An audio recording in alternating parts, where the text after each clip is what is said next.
بسم اللہ الرحمن الرحیم۔ اللہم صلی علی محمد وعلی آل محمد وبارک وسلم۔ تمام اہل ایمان کو عید میلاد النبی صلی اللہ علیہ وآلہ وسلم بہت بہت مبارک ہو۔ سامعین، آج کا ہمارا موضوع بھی عید میلاد النبی صلی اللہ علیہ وآلہ وسلم ہے۔ تحریر و تحقیق جناب محمد خالد جسپی صاحب۔ سامعین، ماہ ربیع الاول میں بالعموم اور 12 ربیع الاول کو بالخصوص آقا کائنات صلی اللہ علیہ وآلہ وسلم کی ولادت باسعادت کی خوشی میں پورے عالم اسلام میں محافل میلاد منعقد کی جاتی ہیں۔ حضور صلی اللہ علیہ وآلہ وسلم کا میلاد منانا جائز و مستحب ہے اور اس کی اصل قرآن و سنت سے ثابت ہے۔ چنانچہ قرآن حکیم میں ارشاد باری تعالیٰ ہے، سورہ ابراہیم آیت نمبر 5۔ ترجمہ: اور انہیں اللہ کے دن یاد دلاؤ۔ اس آیت کے تحت تفسیر خزائن العرفان میں امام المفسرین حضرت عبداللہ بن عباس رضی اللہ تعالی عنہما کے نزدیک ایام اللہ سے مراد وہ دن ہیں جن میں رب تعالیٰ کی کسی نعمت کا نزول ہوا ہو۔ ان ایام میں سب سے بڑی نعمت کے دن سید عالم صلی اللہ علیہ وآلہ وسلم کی ولادت و معراج کے دن ہیں۔ ان کی یاد قائم کرنا بھی اس آیت کے حکم میں داخل ہے۔ بلا شبہ اللہ تعالیٰ کی سب سے عظیم نعمت نبی کریم صلی اللہ علیہ وآلہ وسلم کی ذات مقدسہ ہے۔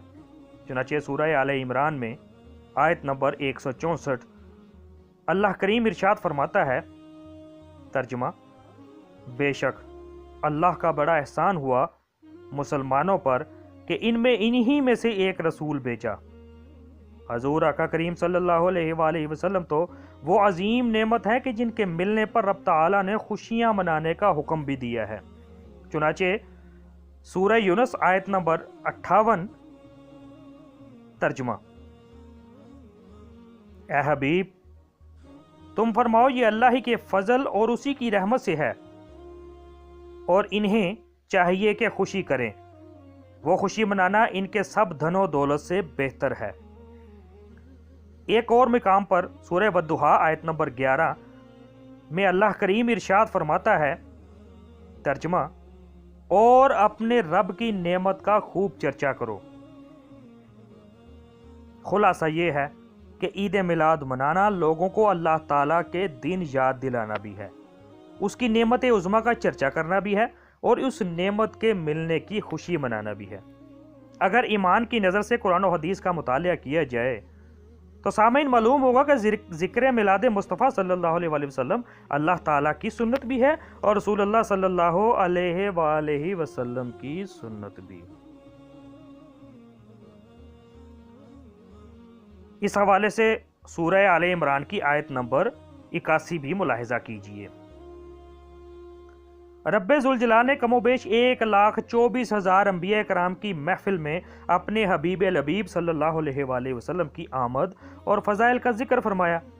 گویا یہ سب سے پہلی محفل میلاد تھی جسے اللہ کریم نے منعقد فرمایا، اور اس محفل کے شرکاء صرف انبیاء کرام علیہم السلام تھے۔ حضور صلی اللہ علیہ وآلہ وسلم کی دنیا میں تشریف آوری اور فضائل کا ذکر قرآن کریم میں متعدد آیات کریمہ میں موجود ہے۔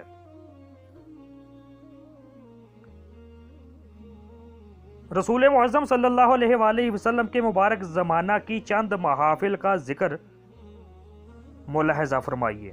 چنانچہ جامع ترمذی جلد دوم صفحہ نمبر 201 پر ہے، آقا و مولا صلی اللہ علیہ وآلہ وسلم نے خود مسجد نبوی میں ممبر شریف پر اپنا ذکر ولادت فرمایا۔ آپ نے حضرت حسان رضی اللہ تعالیٰ عنہ کے لیے ممبر پر چادر بچھائی اور انہوں نے ممبر پر بیٹھ کر نعت شریف پڑھی، پھر آپ نے ان کے لیے دعا فرمائی۔ بحوالہ صحیح بخاری شریف جلد اول صفحہ 65۔ سامعین، اسود الغابہ جلد دوم صفحہ نمبر 129 پر حضرت عباس رضی اللہ تعالیٰ عنہ نے غزوہ تبوک سے واپسی پر بارگاہ رسالت میں ذکر میلاد پر مبنی اشعار پیش کیے۔ اسی طرح حضرات کعب بن زبیر، سواد بن قارب، عبداللہ بن رواحہ، کعب بن مالک و دیگر صحابہ کرام رضی اللہ تعالیٰ عنہم کی نعتیں کتب احادیث و سیرت میں دیکھی جا سکتی ہیں۔ سامعین، بعض لوگ یہ وسوسہ اندازی کرتے ہیں کہ اسلام میں صرف 2 عیدیں ہیں، لہذا تیسری عید حرام ہے۔ معاذ اللہ، اس نظریہ کے باطل ہونے کے متعلق قرآن کریم سے دلیل ملاحظہ فرمائیں۔ چنانچہ سورہ مائدہ صفحہ نمبر 114 میں اللہ کریم ارشاد فرماتا ہے، ترجمہ کنز الایمان: عیسیٰ بن مریم نے عرض کی، اے اللہ، اے ہمارے رب، ہم پر آسمان سے ایک کھانے کا خوان اتار کہ وہ ہمارے لیے عید ہو، ہمارے اگلوں پچھلوں کی۔ اس آیت کے تحت تفسیر خزائن العرفان میں مولانا سید محمد نعیم الدین مرادہ آبادی فرماتے ہیں، ہم اس کے نزول کے دن کو عید بنائیں، اس کی تعظیم کریں، خوشیاں منائیں، تیری عبادت کریں، شکر بجا لائیں۔ اس سے معلوم ہوا کہ جس روز اللہ تعالیٰ کی خاص رحمت نازل ہو اس دن کو عید بنانا اور خوشیاں بنانا، عبادتیں کرنا اور شکر بجا لانا صالحین کا طریقہ ہے۔ اور کچھ شک نہیں کہ سید عالم صلی اللہ علیہ وآلہ وسلم کی تشریف آوری اللہ تعالیٰ کی عظیم ترین نعمت اور بزرگ ترین رحمت ہے۔ اس لیے حضور صلی اللہ علیہ وآلہ وسلم کی ولادت مبارکہ کے دن عید منانا اور میلاد شریف پڑھ کر شکر الہی بجا لانا اور اظہار فرح اور سرور کرنا مستحسن و محمود اور اللہ کے مقبول بندوں کا طریقہ ہے۔ حضرت عبداللہ بن عباس رضی اللہ تعالی عنہما نے آیت الیوم اکملت لکم دینکم تلاوت فرمائی تو ایک یہودی نے کہا، اگر یہ آیت ہم پر نازل ہوتی تو ہم اس دن کو عید مناتے۔ اس پر آپ نے فرمایا، یہ آیت جس دن نازل ہوئی اس دن 2 عیدیں تھیں، عید جمعہ اور عید عرفہ، بحوالہ ترمذی شریف۔ پس قرآن و حدیث سے ثابت ہو گیا کہ جس دن کوئی خاص نعمت نازل ہو اس دن عید منانا جائز، بلکہ اللہ کریم کے مقرب نبی حضرت عیسیٰ علیہ السلام اور صحابہ کرام علیہم الرضوان کی سنت ہے۔ چونکہ عید الفطر اور عید الاضحیٰ حضور صلی اللہ علیہ وآلہ وسلم ہی کے صدقے میں ملی ہیں، اس لیے آپ کا یوم میلاد بدرجہ اولا عید قرار پایا۔ عید میلاد پہ ہوں قربان ہماری عیدیں، عید میلاد پہ ہوں قربان ہماری عیدیں، کہ اسی عید کا صدقہ ہیں یہ ساری عیدیں۔ چنانچہ شیخ عبدالحق محدث دہلوی قدس سرہ اکابر محدثین کے حوالے سے فرماتے ہیں کہ شب میلاد مصطفیٰ صلی اللہ علیہ وآلہ وسلم شب قدر سے افضل ہے، کیونکہ شب قدر میں قرآن کریم نازل ہوا، اس لیے وہ 1000 مہینوں سے بہتر قرار پائی۔ تو جس شب میں صاحب قرآن آیا وہ کیوں کر شب قدر سے افضل نہ ہوگی۔ جس سوہانی گھڑی چمکا طیبہ کا چاند، جس سوہانی گھڑی چمکا طیبہ کا چاند، اس دل افروز ساعت پہ لاکھوں سلام۔ صحیح بخاری جلد 2 میں ہے کہ ابو لہب کے مرنے کے بعد حضرت عباس رضی اللہ تعالی عنہ نے اسے خواب میں بہت بری حالت میں دیکھا اور پوچھا، مرنے کے بعد تیرا کیا حال رہا؟ ابو لہب نے کہا، تم سے جدا ہو کر میں نے کوئی راحت نہیں پائی سوائے اس کے کہ میں تھوڑا سا سیراب کیا جاتا ہوں، کیونکہ میں نے محمد صلی اللہ علیہ وآلہ وسلم کی پیدائش کی خوشی میں اپنی لونڈی سویبہ کو آزاد کیا تھا۔ چنانچہ المواہب اللدنیہ جلد اول صفحہ 27 پر امام ابن جزری فرماتے ہیں کہ جب حضور صلی اللہ علیہ وسلم کے میلاد کی خوشی کی وجہ سے ابو لہب جیسے کافر کا یہ حال ہے کہ اس کے عذاب میں کمی کر دی جاتی ہے، حالانکہ اس کی مذبت میں قرآن نازل ہوا، تو حضور صلی اللہ علیہ وسلم کے مومن امتی کا کیا حال ہوگا جو میلاد کی خوشی میں حضور صلی اللہ علیہ وآلہ وسلم کی محبت کے سبب مال خرچ کرتا ہے۔ قسم ہے میری عمر کی، اس کی جزا یہی ہے کہ اللہ تعالیٰ اسے اپنے فضل و کرم سے جنت نعیم میں داخل فرما دے۔ اب ہم یہ جائزہ لیتے ہیں کہ خالق کائنات نے اپنے محبوب رسول اللہ صلی اللہ علیہ وآلہ وسلم کا جشن عید میلاد کیسے منایا۔ چنانچہ سیرت حلبیہ جلد اول صفحہ 78 اور خصائص کبریٰ جلد اول صفحہ 47 پر یہ روایت موجود ہے کہ جس سال نور محمد مصطفیٰ صلی اللہ علیہ وآلہ وسلم حضرت آمنہ رضی اللہ تعالی عنہا کو ودیت ہوا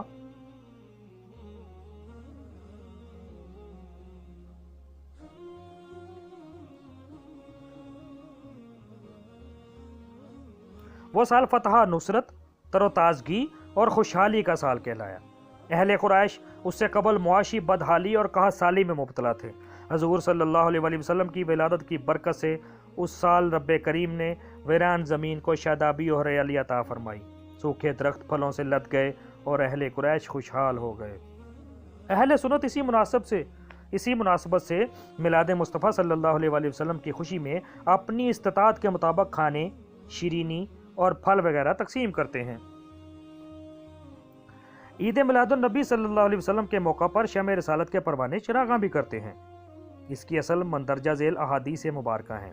چنانچہ مشکاہ شریف میں ہے، آقا و مولا صلی اللہ علیہ وسلم کا ارشاد گرامی ہے، میری والدہ ماجدہ نے میری پیدائش کے وقت دیکھا کہ ان سے ایسا نور نکلا جس سے شام کے محلات روشن ہو گئے۔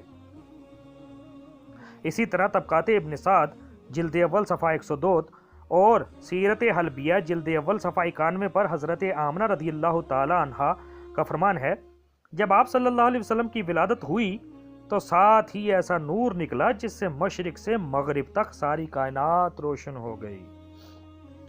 ہم تو عید میلاد صلی اللہ علیہ وسلم کی خوشی میں اپنے گھروں اور مساجد پر چراغاں کرتے ہیں۔ خالق کائنات نے نہ صرف ساری کائنات میں چراغاں کیا بلکہ آسمان کے ستاروں کو فانوس اور کمکمے بنا کر زمین کے قریب کر دیا۔ چنانچہ سیرت حلبیہ جلد اول صفحہ 94، خصائص کبریٰ جلد اول صفحہ 40 اور زرقانی المواہب جلد اول صفحہ 114 پر حضرت عثمان بن ابی العاص رضی اللہ تعالی عنہ کی والدہ فرماتی ہیں، جب آپ صلی اللہ علیہ وسلم کی ولادت ہوئی میں خانہ کعبہ کے پاس تھی، میں نے دیکھا کہ خانہ کعبہ نور سے روشن ہو گیا اور ستارے زمین کے اتنے قریب آ گئے کہ مجھے یہ گمان ہوا کہ کہیں وہ مجھ پر گر نہ پڑیں۔ سیرت حلبیہ جلد اول صفحہ 109 پر سیدتنا آمنہ رضی اللہ تعالی عنہا فرماتی ہیں، میں نے 3 جھنڈے بھی دیکھے، ایک مشرق میں گاڑا گیا تھا، دوسرا مغرب میں اور تیسرا جھنڈا خانہ کعبہ کی چھت پر لہرا رہا تھا۔ یہ حدیث محدث ابن جوزی نے بھی روایت کی ہے۔ اس سے میلاد النبی صلی اللہ علیہ وسلم کے موقع پر جھنڈے لگانے کی اصل بھی ثابت ہوئی۔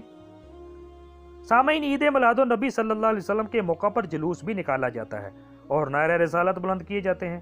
اس کی اصل یہ حدیث پاک ہے کہ جب آقا و مولا صلی اللہ علیہ وآلہ وسلم ہجرت کر کے مدینہ طیبہ تشریف لائے تو اہلیان مدینہ نے جلوس کی صورت میں استقبال کیا۔